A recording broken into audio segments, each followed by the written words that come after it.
Imagine waking up in New York City, only to find the world outside your window gone, swallowed by walls of snow taller than your house. In March 1888, the Northeast was hit by a storm so sudden, so ferocious, it became known as the Great White Hurricane. A storm that buried cities, paralyzed railways, and claimed over 400 lives, without a single warning. This wasn't just a snowstorm. It was a freak weather event in an age before satellites, Doppler radar, or even reliable forecasts. And its impact would change how America thought about weather forever. In early March 1888, the Northeast felt like spring.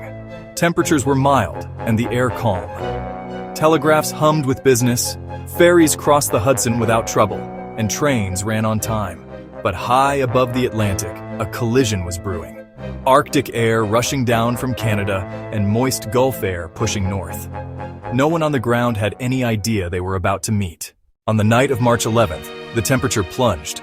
By dawn, hurricane-force winds, gusting over 85 miles per hour, slammed into New York City.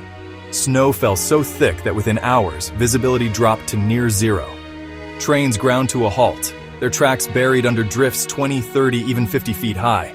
Telegraph poles snapped like matchsticks, severing communication. Ferry boats were trapped in ice mid-river. Thousands were stranded in offices, schools, and train stations, unable to get home. Some tried to dig out. Others attempted the journey on foot, disappearing into whiteout conditions. In Brooklyn, rescue teams roped themselves together, wading through chest-deep snow to deliver food and coal to those trapped. The cold was merciless. Temperatures stayed below freezing for days. Hundreds froze to death, others perished from accidents and collapsing buildings under the weight of snow. How could such a storm strike with no warning? Meteorologists at the time relied on scattered telegraph reports, many of which were cut off by the storm itself. Without satellite eyes in the sky, the system's full scale was invisible until it was too late. In the wake of the Great White Hurricane, cities realized the cost of being unprepared. New York began moving power, telegraph, and phone lines underground. Weather forecasting in the United States got its first push toward modernization, the storm proving that ignorance could be deadly. The Great White Hurricane is a reminder.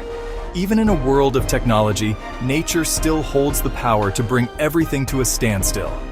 Preparation isn't optional, it's survival.